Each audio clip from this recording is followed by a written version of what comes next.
una multa ridículamente alta al que yo escoja sancionar.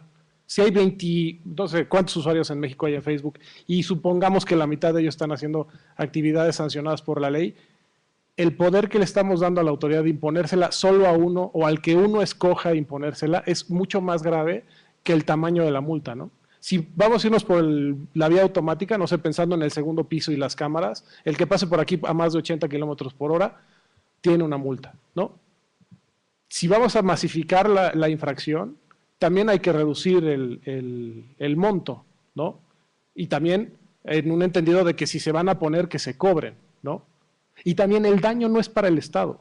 La infracción impone una multa como la multa de tránsito. El daño de una explotación no autorizada no es para el erario público. El daño es para el titular de los derechos de autor. Entonces yo creo que hay muchas perversiones en las que incluso en México, gracias a nuestra Suprema Corte, es necesario interponer una infracción, que no quiere decir otra cosa que una multa de tránsito por andar haciendo una violación, cobrar la multa al Estado y a partir de ahí tenemos el derecho a reclamar daños y perjuicios o cualquier acción penal en contra de la persona que esté violentando los derechos de autor. Entonces me parece que hay muchas preguntas, casi todas parten de la base del desconocimiento de la ley y ya después de un conocimiento de lo que dice la ley y de el impacto que tiene aplicarla en todos los casos, se facilitaría mucho más la discusión en qué puntos debemos de dejar, qué puntos entorpecen la dinámica del intercambio y otros afectan puntos que nada tienen que ver, como dice León Felipe, con el derecho de autor, ¿no? Entonces, las preguntas, yo creo que hoy es más fácil sancionar a alguien por una infracción que comete con dispositivos computarizados. ¿Por qué? Porque pues deja todo que queda un rastro ahí, ¿no? Y además las computadoras, si le dices, si se da esta conducta 2 o 3 veces, te aplico la sanción. No así cuando asaltamos un Oxxo. La sanción es para el que lo agarra, ¿no? Si aquí podemos agarrar a todos, podemos discutir las sanciones y las infracciones. Podemos discutir a quién va a ir a dar ese dinero, ¿no? Entonces, bueno, podríamos seguir, pero bueno. No sé si quieren agregar algo ustedes. Yo quiero regresar un poco al comentario de Gunnar respecto a las licencias y a bueno, otros esquemas que los creadores pueden optar. Bueno, voy a platicar un poco de, bueno, cuando yo estaba en la escuela de artes, y bueno, muchos compañeros artistas lo que tienen temor, quizás no tanto desconocimiento, sino un temor a exponer su trabajo y que sea, pues digámoslo así, robado, ¿no? Como lo sienten ellos. Y es por ello que no usan pues este tipo de otros mecanismos por los cuales pueden ganar, no sé, difusiones, bueno, mover más libremente su obra, ¿no? Sin caer en todas estas violaciones que se pueden llegar a dar. Parten muy primariamente y en muchos de los casos desde la persona como creador, ¿no? Estoy hablando, digamos, de un estudiante de artes, ¿no? Que ahora con internet pues todos somos productores de contenido, ¿no? Todos tomamos una foto, la subimos, le podemos poner la licencia, etcétera.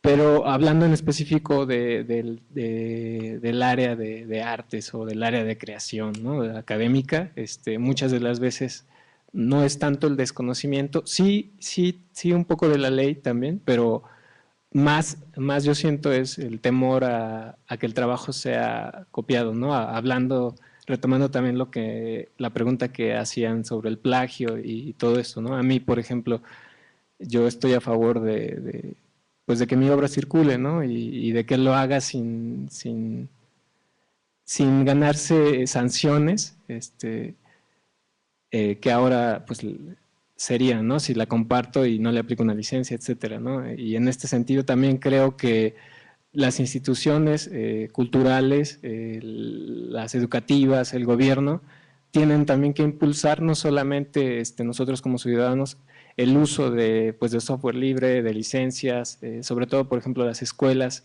en el caso, no sé, de programas para cursos en línea, elegir un programa privativo a uno de software libre, ¿no? Transparentar estas decisiones. Bueno.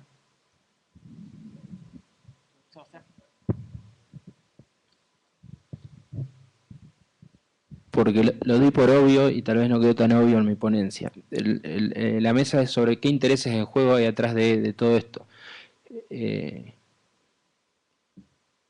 Yo los invito a que ustedes revisen cualquier tratado de libre comercio del planeta contra los Estados Unidos y a ver qué intereses tocan de sus industrias culturales, qué permiten tocar de sus industrias culturales y qué permiten tocar de su educación. Son sus dos bienes, diría, exportables, o sus dos servicios o bienes exportables. El 7,5% del PBI de Estados Unidos está en las industrias culturales. Yo sí lo veo como una industria, porque por eso se llaman industrias culturales, y existe otra parte de la cultura no industrial que también la ven los gobiernos y la trabajamos. Preservar, no sé, la diversidad cultural no necesariamente tiene que ser una industria o no es una industria, es una tutela del Estado sobre la cultura en todo caso. En este caso de las industrias culturales, nuestro rol como Estado es acompañar a aquellos que sí generan valor en la cadena de agregado de valor y hacer cada vez más justa esa cadena de agregado de valor, que en muchos casos una pequeña parte se lleva un pequeño eslabón se lleva a la parte del león en esa cadena de agregado de valor. Uso un ejemplo, me voy un poquito acá, pero uso un ejemplo de lo que vemos que está sucediendo con los licenciamientos, con las licencias, con el tema de licencias. Nosotros tenemos un problema de minería muy grande en Argentina, que vamos avanzando porque es una industria muy importante para el desarrollo de nuestro país. Y hay grandes debates hoy en las universidades, sobre todo en las universidades, porque por un lado tenemos las mineras que contaminan y muchos de los capitales que iniciaron esas mineras o que en algún momento de procesos de privatización nefastos de nuestro país fueron adquiridas a muy bajo precio, llevándose altas rentabilidades del país, y quien nos defiende o acusa a esas mineras son ONGs que también son extranjeras, como el caso de Greenpeace. Claramente, entonces de un lado tenés un pueblo que en algunas circunstancias es rehén, quien viene a decirte lo malo y quien viene a decirte lo que en teoría es bueno y qué solución tenés que darle, también llegó desde afuera, desde la soberanía de tu patria.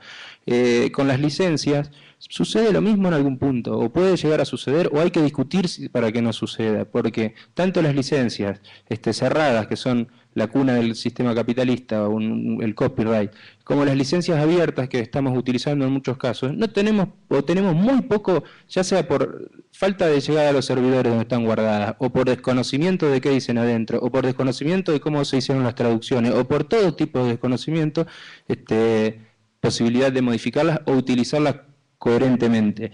Creo que el problema de fondo y qué intereses hay en juego de todo esto es el interés de siempre, es el interés de los grandes imperios por tener un control de una industria que se avecina difusa pero rápidamente va ganando espacio y que tiene un alto valor simbólico además de económico.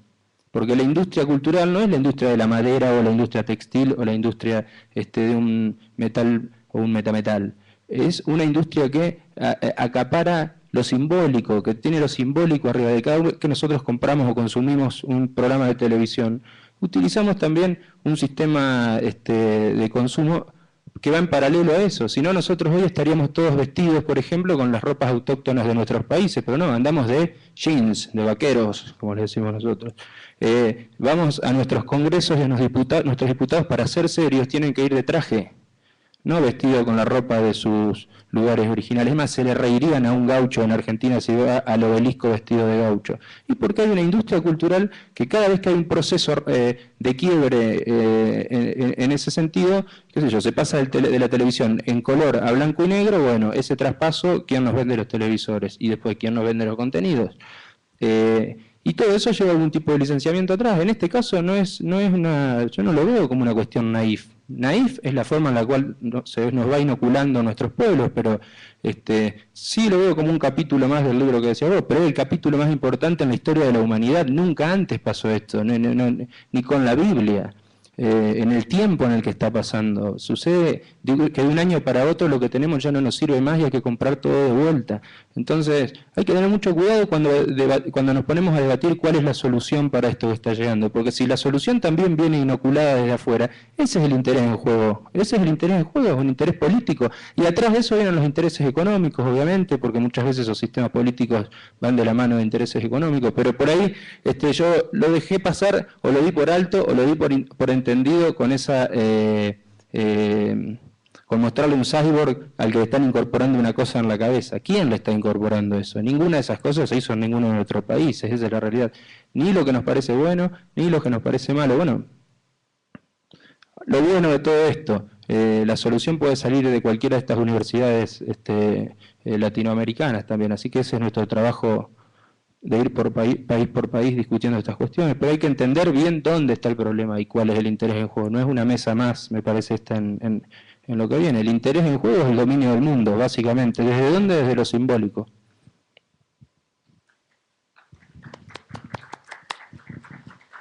Gracias, Sebastián. Gracias, Jorge. Gracias, Andrés. También, bueno, percibo yo que esto puede ser visto también como un problema de licenciamiento, ¿no? Es decir, en lo que hallamos esa solución legal para poder hacer que los intereses involucrados convivan en sana paz y que nadie quede expuesto o vulnerable en sus derechos.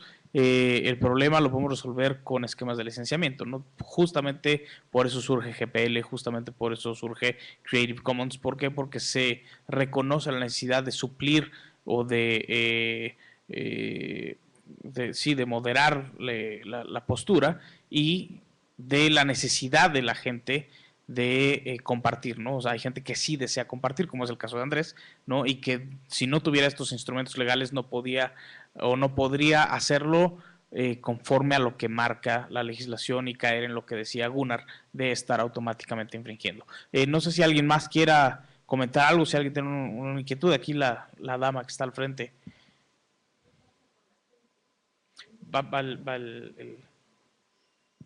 Creo que me digan qué pasa con la gente que ni siquiera sabe escribir, ni siquiera tiene computadoras, ni tiene que comer, ni va a la escuela. Esto nada más es como de un grupito que puede comprar una computadora y puede estar ahí todo el tiempo escribiendo y haciendo de artistas. ¿Dónde queda esa gente que es la mayoría? En cuanto al acceso a la cultura, perdón. La computadora. Okay. Derechos y todo lo que están diciendo. Ok. Bueno, sin duda lo que estamos tocando tiene que ver con el entorno digital, con la industria cultural, porque es el tema de la mesa. No podemos abstraernos a el problema que existe en nuestro país y en nuestra comunidad, en nuestro continente, ¿no? Porque en toda Latinoamérica y en otros países existen problemas que sin duda son prioritarios, no como el acceso a las computadoras, que efectivamente puede pasar a un segundo plano, pero que idealmente tendría que ser prioritario también. ¿Qué pasa con esta gente que no tiene que comer, que no sabe leer, etcétera? Bueno, me parece que justamente uno de los instrumentos que pueden ayudar a mitigar el problema es la industria cultural, es decir, el llevarles a estas personas el conocimiento, las herramientas, dotarlos mediante políticas públicas de estas herramientas que evidentemente por sí solas no les van a dar de comer, ¿sí? Eso es un problema que, vaya, creo que no tiene nada que ver con el tema del foro y del ejercicio que estamos haciendo. No quiero hacerlo menos, pero no me gustaría tampoco desviar la conversación hacia qué vamos a hacer con la gente que no tiene que comer y entonces de alguna manera trivializar la discusión aquí porque nos estamos entrando en un problema que pareciera pues que no es tan importante o que es más importante que darle de comer a la gente. No sé si con eso responda a su inquietud.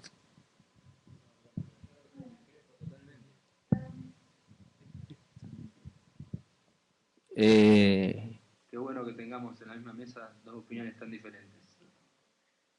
No, yo creo que esto es un problema político bien grave el que usted está señalando, bien grave, porque entre la fragmentación y la falta de comunicación de los ciudadanos se nos ha vendido en algún momento, y qué bueno que hizo la pregunta, la democratización del acceso a la información a partir de todas estas tecnologías.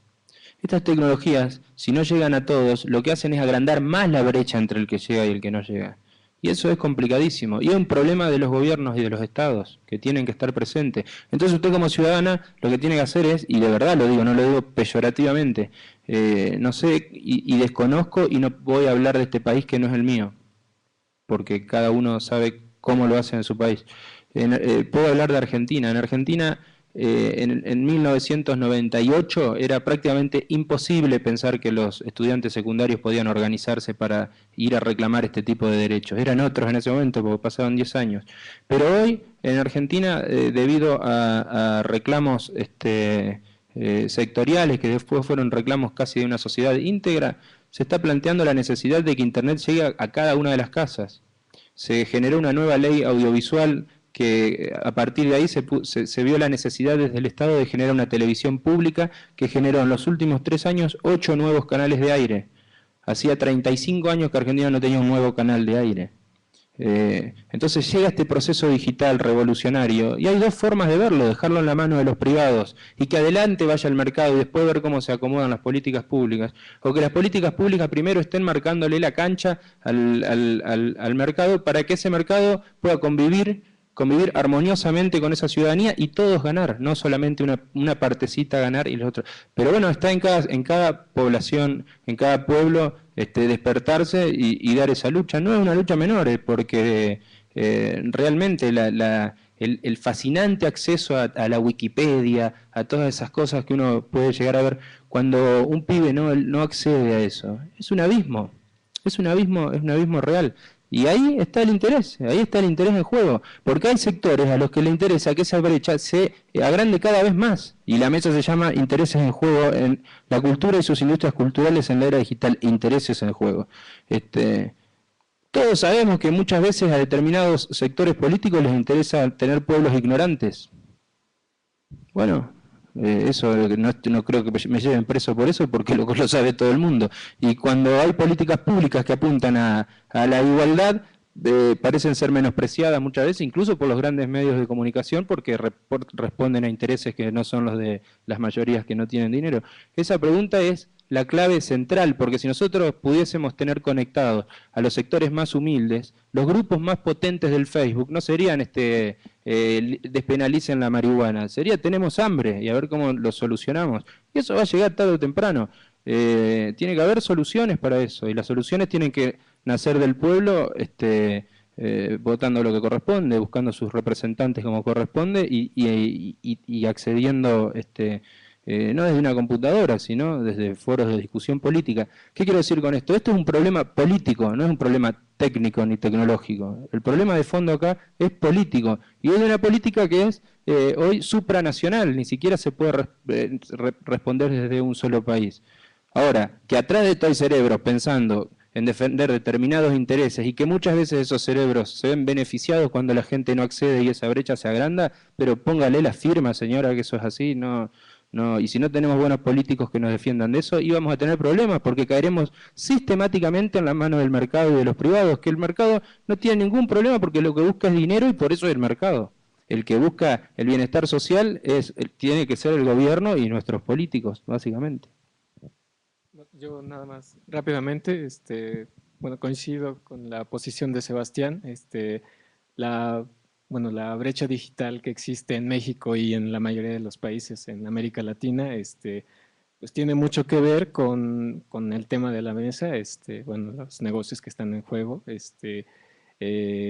viendo a Internet, bueno, como comentaba León hace rato, Internet, no como un Internet más allá de un medio de comunicación, ¿no? Quizás él dijo no como un derecho humano o bueno, algo más grande, ¿no? Pero sí, Internet ya no es solamente una herramienta, un medio, ¿no? Internet ya es algo más. En Internet está el gobierno, está la industria, está la educación. Entonces, coincido en que no es un problema de técnico ni de tecnología, sino un problema de más allá, un problema de acceso y político y bueno, pues está pues muy acorde a la charla y bueno.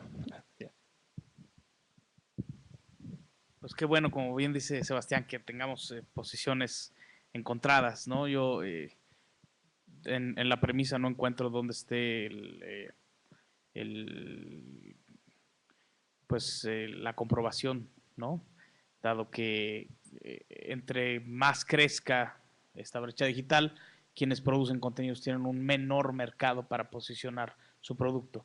Entonces creo que justamente lo que le interesa a las industrias culturales es que haya una mayor penetración de este tipo de tecnologías. Y bueno, si nos metemos en discusión política, podemos elucubrar ideas y podemos elucubrar teorías sin fin, ¿no? Aquí también me gustaría poner sobre la mesa el punto de que no porque esté en la ley quiere decir que va a suceder, ¿no? O sea, no conozco esta ley que mencionas en Argentina, pero, me imagino que vaya, por decreto no se siembra la infraestructura, ¿no? O sea, no es posible decir, a partir de mañana vamos a emitir un decreto en el que se diga que todo mundo debe de tener acceso a Internet. Ok, perfecto. ¿Y la infraestructura? O sea, no, o sea, creo que no es un problema meramente legal y también, no sé, creo que no, al menos yo no me parece que el interés que está en juego en estos momentos sea meramente político, que sin duda toca un ámbito político, eso es, vaya, eso es, me parece que obvio, pero no creo que sea lo único, ¿no? O sea, sí hay muchos otros intereses detrás y que encapsularlo en un entorno 100% político o decir que se está utilizando a la industria cultural para subsumir a los pueblos en desarrollo y evitar que crezcan, etcétera. Sí puede ser desde el punto de vista de la propiedad industrial, en algunos casos, por ejemplo, en patentes, en medicamentos, etcétera, pero no creo que sea el caso en cuanto a la producción cultural de contenidos en el entorno digital. O sea, creo que ahí más bien el postulado sería al revés, ¿no? O sea, entre más gente tenga acceso a los contenidos en el entorno digital, más próspera puede ser la industria generadora de contenidos.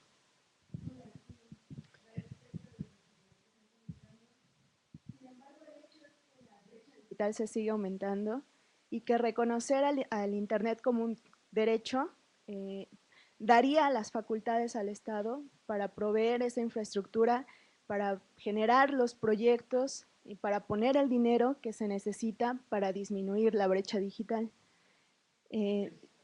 Eso por un lado. Y por el otro también, en cuanto a las licencias, o sea, pues hay diversas licencias, sin embargo, por ejemplo, en la Ley de Derecho de Autor de México no está reconocido el que yo difunda la fotografía que tomé como yo quiera, no, aun cuando le pongo una licencia de Creative Commons, en realidad aún así puedo iniciar un litigio si alguien empieza a utilizar mi imagen, aun cuando yo le haya utilizado esa licencia, porque no está reconocida en la legislación. Bueno, es que creo que tiene que ver con lo que decía alguna justamente, ¿no? De que la gente entienda bien cómo funcionan las licencias colectivas. La licencia lo que constituye es un contrato, ¿no? Un contrato en el que tú le dices a la gente cómo puede utilizar tu obra, con qué fines y para qué utilizarla.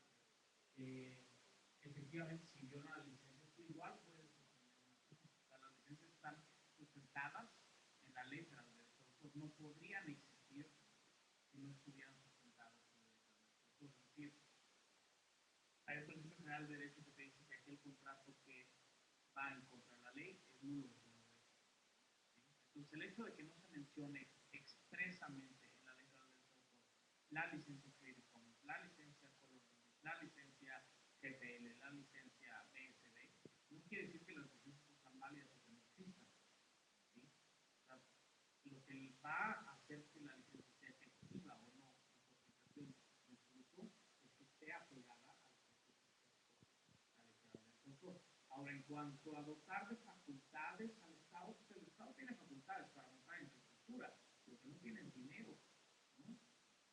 Entonces, no porque te faculte a que gastes, va a aparecer mágicamente el dinero para que tú montes la infraestructura y que entonces todo el mundo tengamos a Internet. O sea, entiendo que en el ideal colectivo sería justamente la aspiración a la que deberíamos de estar encaminados. Sin embargo, hay un factor realista que nos dice que no porque yo faculte al Estado que gaste, el Estado va a tener control total. Por acá.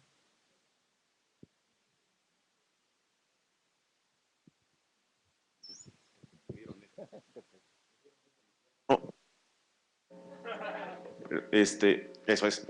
La mayoría de las, digo, paréntesis, la mayoría de las veces le buscamos al micrófono y todo lo que tenemos que hacer es esperar 10 segundos a la mezcladora para que escoja la señal de este en particular.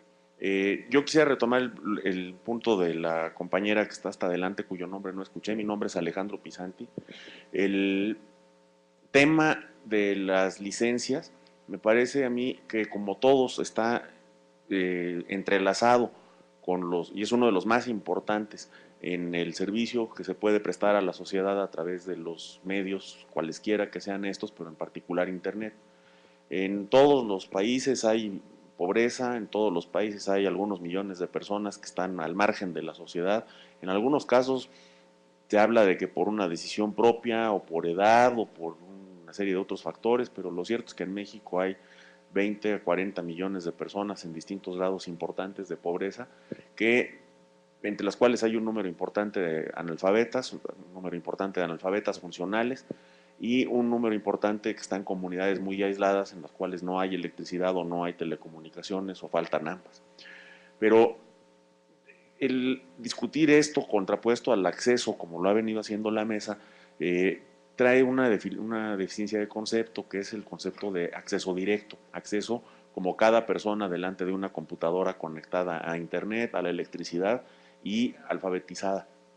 Y la verdad es que en particular en México, pero esto se observa en muchos otros países, el acceso a la cultura, el acceso a los beneficios de Internet es mucho más extenso que el número de internautas. En un país como México, el que según quien cuente nos cuenta 35 a 40 millones de usuarios de Internet, estamos hablando de un impacto para probablemente 80 millones de habitantes, si no es que para los 100 millones de habitantes, a través de intermediarios efectivos, como los hijos de las personas más pobres y marginadas que estudian, cuando menos hasta la enseñanza media superior, en ciudades, en poblaciones cercanas, y aunque regresen al pueblo una vez cada semana, cada 15 días o cada mes, en ese regreso llevan los beneficios del acceso a los bienes y servicios de la sociedad de la información, desde información para la salud, para los cultivos, para el mercado, en el caso de las poblaciones agrícolas, muchas veces desde los niños de primaria empiezan a llevarla y está muy bien documentado. Aquí en México CONAFE tiene muchísimos casos documentados, curiosamente no es una entidad de desarrollo sino de educación, pero ahí está el enganche de la información. Entonces, yo creo que para la población más marginada es extremadamente relevante también la discusión de la administración de los derechos de propiedad intelectual, porque precisamente una de las orientaciones en la batalla política, que indudablemente tiene razón Sebastián Lorenzo, que es una gran batalla política, en esa batalla política Internet nos puede ayudar a nivelar la cancha, no la nivela sola, la nivela si actuamos, y una de las acciones más importantes que podemos emprender es transformar los cachos, los tramos de propiedad, de control sobre la producción intelectual y artística que nos permitan llevarla sin restricciones, sin miedo a un cese y desista de los abogados, a un miedo a una acusación de piratería, a la población más marginada. Cuando aprenda a leer o a través del hijo que sabe leer, va a tener acceso a ella sin esas restricciones.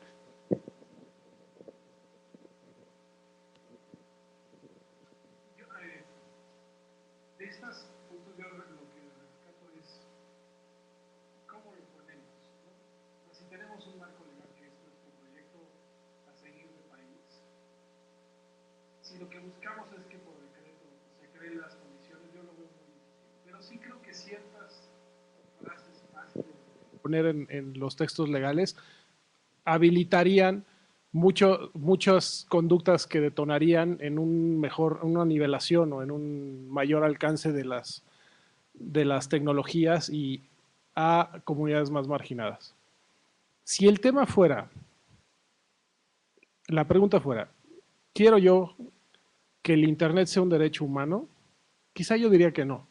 No, o sea, porque como fue el teléfono, fue la imprenta, fue el camino, fueron muchas cuestiones técnicas. Pero si la pregunta fuera, ¿la gente debe tener en igualdad de condiciones la capacidad de comunicarse? Diría desde luego. ¿La gente tiene en igualdad de circunstancias la capacidad de acceder a la información? Desde luego. En la zona rural que fuera y demás.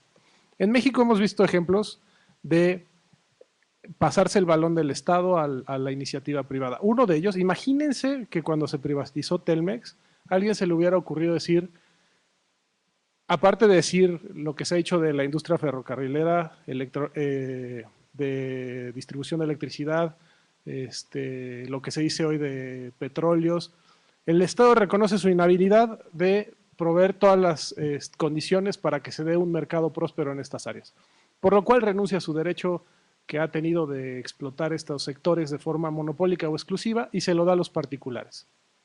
Si en esa cesión de la batuta a la iniciativa privada se dijera con la condición de que con los mecanismos económicos que tenga va a hacerle llegar tanto a un poblador de una zona urbana como a un poblador de una zona rural. Y cuando se discute mucho el tema del derecho humano de Internet, sobre todo en Finlandia, que fue el primero que lo puso, lo primero que hay que ir allá es preguntar si efectivamente pusieron el derecho humano como Internet en Finlandia. Lo que se puso es, se debe de tener acceso en cualquier lugar del territorio finlandés a las conexiones vía Internet. No que por haber nacido en Finlandia ellos tendrían derecho a un SIM de su compañía telefónica o un cable en la puerta. Lo que sí, las compañías privadas tienen la obligación de que si esas personas lo solicitan, se les tiene que proveer. Y esa discusión es muy diferente a decir, por un derecho humano se lo vamos a otorgar. Lo que se está dando es la obligación a las compañías privadas que están explotando estos bienes públicos a que si los van a explotar de forma privada, tienen que garantizar que para toda la población se les deba de entregar. Entonces yo ahí sí creo que en la redacción de las condiciones en las que se dé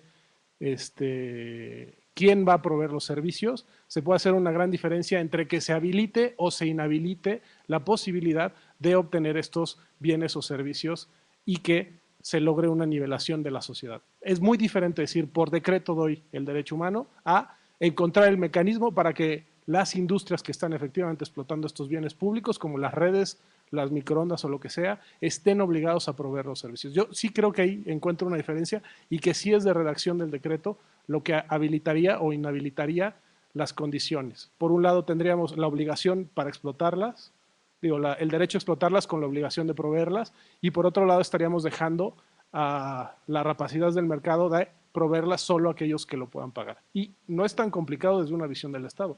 Creo que nadie en su sano juicio diría, me opongo a que se den las concesiones en este tipo de condiciones. Y ejemplos sobran, Alejandro, los conoces. El mecate que va ahí por los cables de CFE de fibra óptica, todos los proyectos de carreteras que dijeran, y además de la grava y la pintura que le tienes que poner, pon un conducto con un cable, facilitaría mucho las condiciones. Cualquier telefónica que lleve un mecate de un punto a otro tendría la obligación de prestar los servicios. Eso sí hace una diferencia y no es lo oneroso que menciona León Felipe para implementarlas.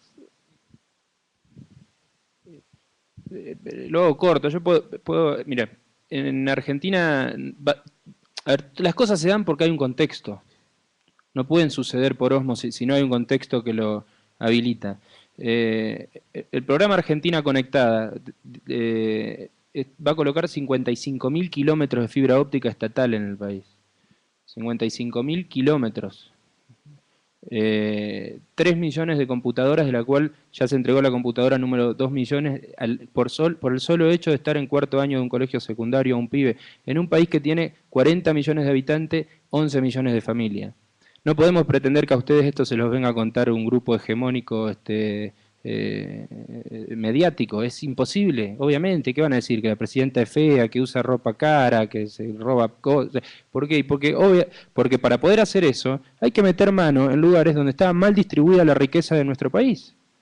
Porque durante algún tiempo esas empresas se mal licitaron y nadie se animaba a decirle o a poner en tela de juicio que esas empresas están mal licitadas. Entonces, cuando las comunicaciones solamente están en manos de un privado y el Estado no puede tener injerencia sobre lo que está pasando, ahí pasa que es muy difícil que lleguemos con fibra óptica pagándola desde el Estado, que es plata suya, la plata del Estado, es plata de todos nosotros, y que tenemos que ponerla al servicio de hacer un país cada vez más con derechos más parecidos para todos, con acceso a los derechos más parecidos para todos. ¿Cómo se hace eso? Y se hace desde la ley también, León, pero se hace haciendo. Ninguna ley a nosotros nos obligó a hacer eso. Pero va todo de la mano y no estaría mal que también tener una ley que lo haga. Ahora, lo que se hace es con decisión política, con un político que dice, aunque a mí esto me lleve a donde me tenga que llevar, yo voy a meter mano en las cosas que se hicieron mal para atrás y revisando lo que se hizo mal.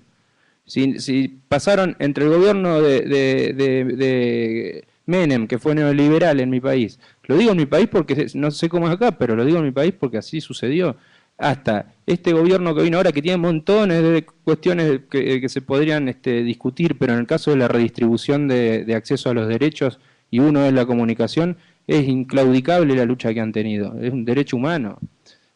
Acceder en términos de igualdad a las comunicaciones. Pero ¿cómo íbamos a acceder nosotros a las comunicaciones si las comunicaciones estaban todas en manos de privados que lo único que estaban buscando era una rentabilidad económica? Basados en el consenso de Washington, dice, en la ley del derrame, que si a total los de arriba tenían mucha plata, eso iba a empezar a derramar hacia abajo y algún día le iba a llegar esos beneficios a los pobres, que no llegaban nunca, ni llegaron nunca, y se nos prendió fuego el país, eso es lo que pasó. Y la brecha de pobreza cada vez se agrandaba más que la brecha digital. Entonces, claro, muchos de esos intereses eran fondos que no eran argentinos, eran fondos internacionales, con lo cual el panorama internacional sobre Argentina, cuando se empezaron a hacer estas políticas públicas de redistribución, lo primero que uno tiene que hacer, ¿qué es? Bueno, veo dónde está el dinero. Si eso está bien habido, que siga para adelante. Si estuvo mal habido, hay que revisarlo, porque para eso somos el Estado. Y si de último estuvo tan mal habido que hay que quitarlo y distribuirlo como corresponda, porque eso es en beneficio de un país entero, y bueno, hay que hacerlo. Y hacerlo significa también pagar costos políticos. Nuestros gobiernos no tuvieron, no fueron tapas bonitas las que nos dedicaron los multimedios. Pero hay que pelear contra esas cosas. Hay que pelear contra esas cosas y todo tiene que ver con un contexto. Generar ese contexto es el rol de nuestros políticos. Básicamente, por ósmosis no aparecen 55.000 kilómetros de fibra óptica o 3 millones de computadoras. Y no es computadoras y fibra óptica solamente, esto va de la mano de un programa de contenidos y de un nuevo programa educativo para esos colegios secundarios que hacen a tener acceso a una cultura de conexión, no a conectarte solamente, como decía el compañero, que te conectás a un enchufe y estás funcionando.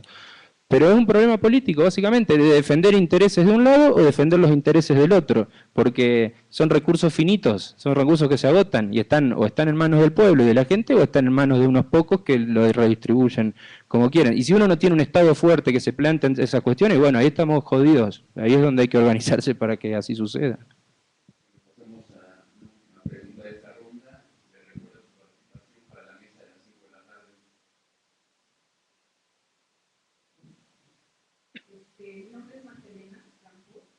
Represento a un grupo de artistas que se llama Caminarte. A la vez también estoy de alguna manera contactada con lo que es Mamá Digital, que es también una comunidad de mamás que quieren romper con la brecha digital. Lo que viene aquí al momento es precisamente la edad en la que nosotros, en la generalidad, por lo que veo aquí, estamos, es precisamente en esa brecha digital. No necesitamos irnos ni a los estados ni a nada, tanto nuestros gobernantes, que es una pena, pero te puedes encontrar con ellos que ellos tampoco manejan una computadora, tienen una persona más joven que es la que hace todas esas funciones y es muy difícil que te puedan apoyar en cuestiones tecnológicas y educativas cuando ellos mismos no la entienden, ellos solamente la usan como una herramienta de trabajo que no necesitan manejar porque tienen la posibilidad de pagar quien se lo pueda hacer. En el caso de la gente humilde y que no lo tiene, en el caso del Mamá Digital es precisamente esta agrupación a lo que quiere es capacitar a las personas, sobre todo a las mamás que son las que además de que no tienen esta posibilidad de o están en esta brecha, lo que ellos están en la casa. Entonces difícilmente salen o antes no era su costumbre, sino que el hombre era el proveedor, el que trabajaba o los hijos o lo que sea, y ella se quedaba en casa haciendo otras actividades mientras ellos. Entonces esta agrupación lo que hace es, sal mamá, aprovecha, contacta, comunica y haz lo que tengas que hacer para apoyar lo que tengas que apoyar y a lo que veniste a este mundo. Por el otro lado, lo que es la asociación o la agrupación de Caminarte se hizo realmente por un apoyo también de ayuda en cuestiones de que encontramos que muchas también de las artistas no conocían las tecnologías. Las oportunidades, cada vez hay menos galerías, hay menos formas de expresarse físicamente, sino que se está haciendo mucho en las redes. Y esto va en las posibilidades de que realmente las personas más experimentadas son las gentes que tienen mayor edad y son las personas que en muchos de los casos se niegan porque dicen, no entiendo eso, eso no es lo mío y demás. Como persona artística también vas mucho a la parte emotiva y mucho menos a la parte administrativa, por lo cual involucra que tampoco vas a entrar en esta comunicación de tecnologías, menos de derechos de autor y licencias, que muchas personas no conocen y que se les hace azarosas, porque ellas están más metidas en la parte de lo que es la tecnología.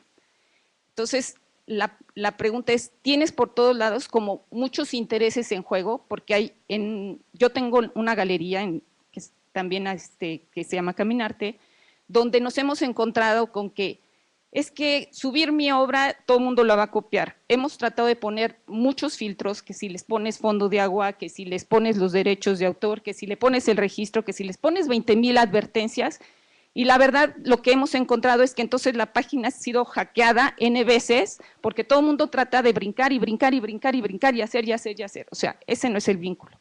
Hemos hecho exposiciones donde también estamos poniendo obras, y lo que pasa es que pasas con tu teléfono y así no quede la foto, ¿no? Entonces, digo, aunque no tengas la calidad igual, bueno, ya tienes la idea. Pasas también al folleto y pones la publicación de la foto, igual, cortas, pones y demás. Las licencias y los derechos te cubren, en el caso, me queda claro, para la cuestión de música, que tienes como una séptima parte o una parte donde dices, esto no puede ser copiado, pero lo estás escuchando y lo puedes como representar físicamente y decir, esto es mi obra y aquí está. En el caso también de escribir, pues puedes decir, esto fue un plagio. Pero en la cuestión de pintura se me hace como más complejo, porque incluso puedes sacar un detalle que decir, pues esto no es mío, para recordar uno mismo el detalle y toda esta parte de la obra es como más complicado en el caso de artes plásticas. Yo no sé si exista, o entiendo que es una ley general que dice, ha de decir por X parte, esto está legalmente hecho.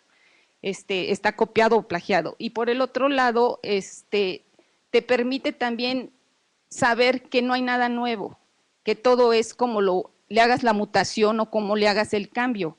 Esa es tu creatividad y esta es tu forma de expresar.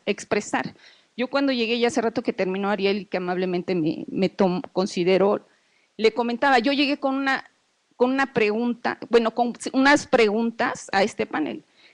Tú, Sebastián, escribiste hoy a 10 años, ¿no? Yo te puedo decir que hoy, cuando llegué, ahorita que han pasado 2 horas, soy otra, por ese lado, ¿no? O sea, tengo muchas más preguntas de las que yo me planteé, y la cuestión es aquí, entiendo que no hay una fórmula como para legalizar, y por el otro lado, Jorge nos dice que sí se puede legalizar y que hay que llegar. Entonces dices, ¿y la expresión dónde queda?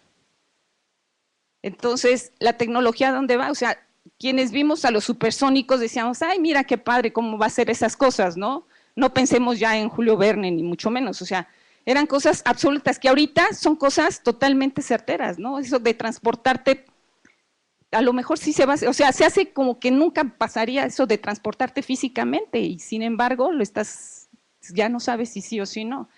Entonces, regresando un poco más a esta cuestión de intereses, yo creo que también los intereses son muy particulares. En nuestro caso, en la galería, hay gente que está interesada por hacer difusión o porque la conozcan. Hay gente que está interesada por decir que su obra no se quede en su casa guardada, sino que la disfruten otras personas. Hay gente que está interesada en venderla, en comercializarla, porque desafortunadamente también este es un mercado donde no se pueden requerir muchos fondos, porque la gente no está educada o no está concientizada en esta parte. Generalmente, y a mí me tocó en una parte de estar en un recinto donde se daban ciertas leyes y fue triste ver que realmente querían quitar hasta el apoyo para el área cultural, y creo que lo más pequeño que hay en el presupuesto para apoyar esta parte, que además es la parte emotiva y emocional del ser humano y que lo hace ser humano. Además de pensar, siente, ¿no? No es intuición. Por su participación, gracias a nuestros panelistas. Regálemosle un aplauso. El artista vive también del reconocimiento.